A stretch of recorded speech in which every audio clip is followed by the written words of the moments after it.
So Jubilee హిల్స్లో మనం తిరుగుతున్నాం. ఈ ప్రాంతంలో ఒక ఇద్దరు యువకులు ఇలాంటి ఫ్లకర్స్ పట్టుకొని రోడ్డు మీద నుంచి ఒకసారి చూస్తే కనుక మీరు చూడండి, జూబ్లీ హిల్స్లో ఎన్నికలు చూస్తుంటే విరక్తి కలుగుతుంది.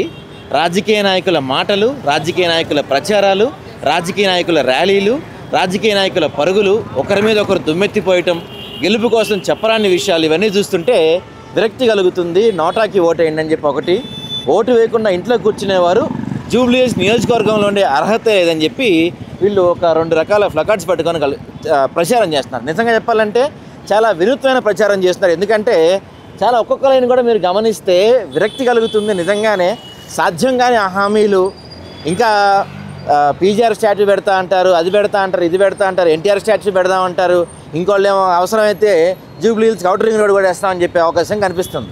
సో ఇలా ఇష్టం వచ్చినట్టు అవసరం ఉన్నా లేకపోయినా ఇష్టానుసారంగా రకరకాల వాగ్దానాలు చేస్తూ ప్రజల్ని మోసం చేస్తున్నారు. సో అలాంటి వాటి కోసం అలాంటి వాళ్ళందరం చూస్తే విరక్తి కలుగుతుంది.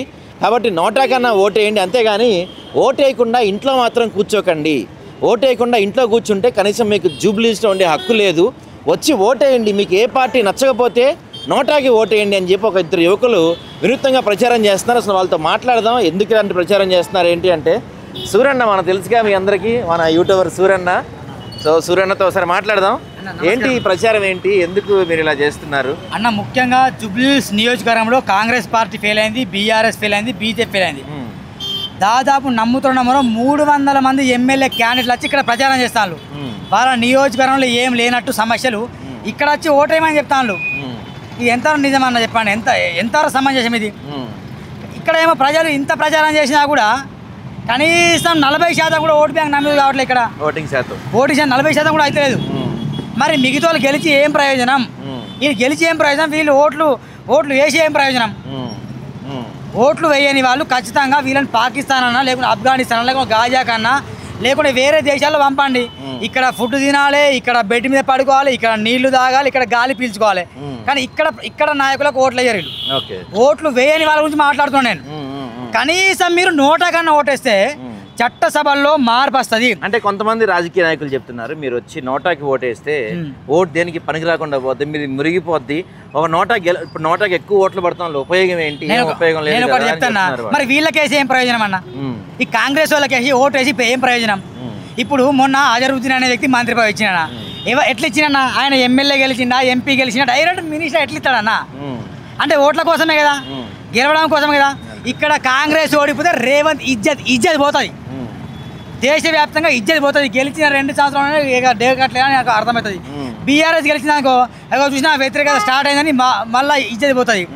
కాబట్టి మీరు ఒక క్వశ్చన్ వేసారు, ఏమి విషయాలన్నా ఏం యూజ్ అయిందని. మరి వీళ్ళకేసి ఏం యూజ్ అన్నా? ఈ గెలిచిన వాళ్ళు వీళ్ళు ఏం చేస్తానన్నా? బీఆర్ఎస్ వాళ్ళు ఏం చేస్తాను, బీజేపీ వాళ్ళు ఏం చేస్తాను, కాంగ్రెస్ వాళ్ళు గెలిచిన తర్వాత వీళ్ళు ఏం చేస్తాను? వీళ్ళకి ఓటేసినా యూజ్ లేదు, నోటగానే ఓటేసి చర్చ జరుగుతుంది. అరే వీళ్ళకి ఓటేసినా యూజ్ లేదని చెప్పేసి నోటాకి వేసిన రాబాయ్ అని చెప్పేసి సుప్రీంకోర్టులో చర్చ జరుగుతుంది. కనీసం 20,000 ఓట్లు నోటకు పడా కానీ జూబ్లీ హిల్స్ ప్రజలు పిచ్చోళ్ళు కాదు, వాళ్ళు తెలివి పరులే, ఎవ్వరు నచ్చట్లే. అందుకే నోటాకి వేసిన ఒక చర్చ జరుగుతుంది. ఆ చర్చ కోసమే మేము ఉద్యమం మొదలు పెట్టినాం. ఓకే, ఫస్ట్ టైం అంతకుముందు ఎక్కడ చేశారు అన్న? ఓట్ ఫర్ నోటా మునుగోడు చేసామన్న. మునుగోడులో ఓటు బ్యాంకు మాకు దాదాపు 3,900 పైగా వచ్చింది. నోటాకి 3 రోజులు వేసినాం. ఓకే, అట్లా దీనివల్ల ఎలాంటి మార్పు రాబోతుంది సమాజంలో? చట్టసభల్లో మార్పు రావాలన్నా ఈ పండు ముసలోళ్ళు నిలబడతాను. అవునా కదా, మీరు చెప్పండి.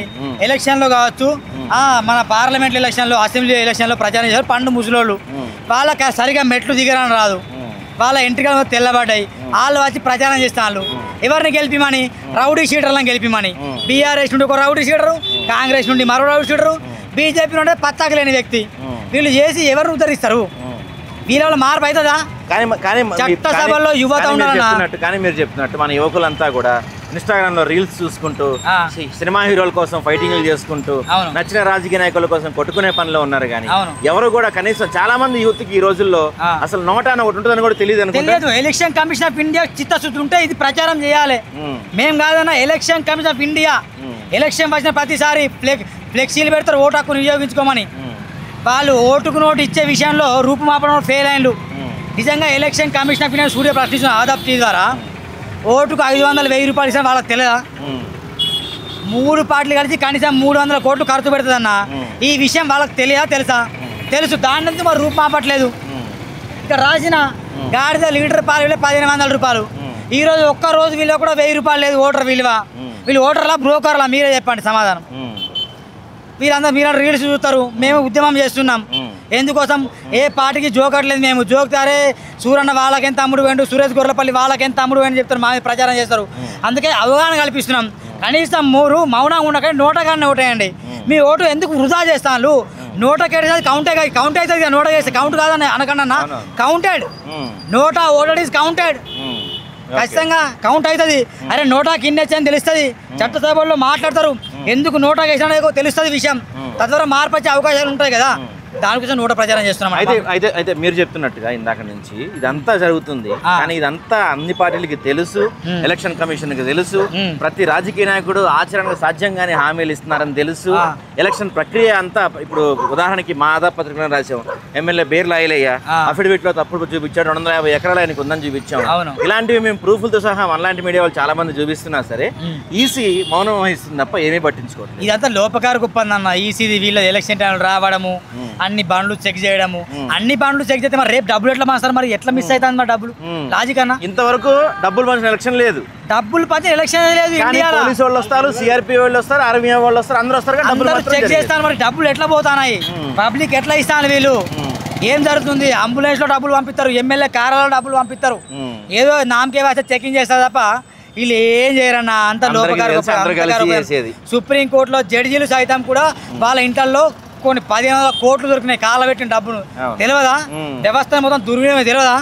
కాబట్టి ప్రజలందరూ మరో నేపాల్ కావాలి, మన ఇండియా మరో నేపాల్ కావాలి, నేపాల్ ట్రీట్మెంట్ ఇండియా కావాలి. పాపాలు చేసే వాళ్ళకు నేపాల్ ట్రీట్మెంట్ కావాలి. ఇక్కడ రాజకీయ నాయకులని గుడ్డలు కూడా తీసుకొట్టాలని నేను డిమాండ్ చేస్తున్నా. మీరు చెప్పండి, మీ పేరు?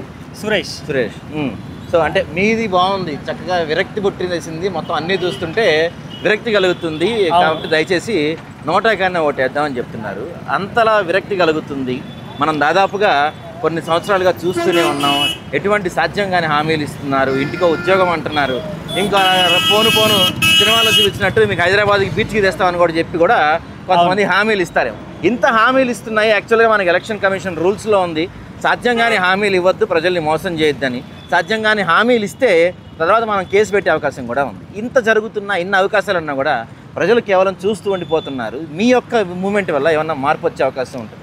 మార్పు రావాలి, ఇప్పటికైనా వాళ్ళు ఆలోచించాలి. అసలు ఎంత బడ్జెట్ వస్తుంది, ఏమేమి హామీలు ఇస్తున్నారు, అసలు ప్రతి ఒక్క వస్తువు ఈరోజు ధర పెరగాలన్నా తగ్గాలన్నా రాజకీయంతో ముడిపడి ఉంది. యువత అనేది రాజకీయం గురించి తెలుసుకోవాలి, తెలియజెప్పాలి. ప్రతి ఒక్క గ్రామం నుంచి, ప్రతి ఇంటి నుంచి రాజకీయం అనేది ఇప్పుడు పుట్టాలి. నెక్స్ట్ ఎలక్షన్లో గ్రామ పంచాయతీలో ప్రతి ఇంటింటికి ఒక వ్యక్తి నిలబడాలనే మేము ప్రచారం చేద్దామని ఆలోచన కూడా ఉంది. ఇంకొక విషయం ఏంటంటే, ఈ దేశంలో ఎన్నో ఎలక్షన్లు జరుగుతున్నాయి, కానీ ఎమ్మెల్యేలు ఎంపీలు గెలుస్తున్నారు, ఎవ్వరు రారు, అభివృద్ధి చెయ్యరు.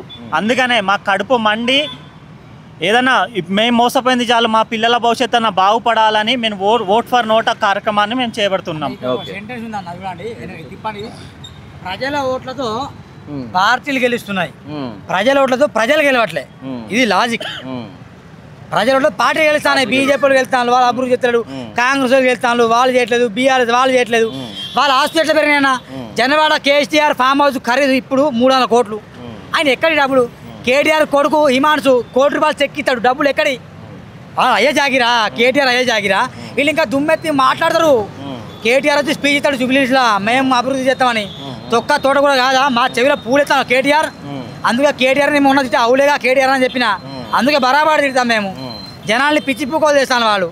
అట్లా చేయదన్నా కాన్సెప్ట్ అన్న. థ్యాంక్ యూ అన్న.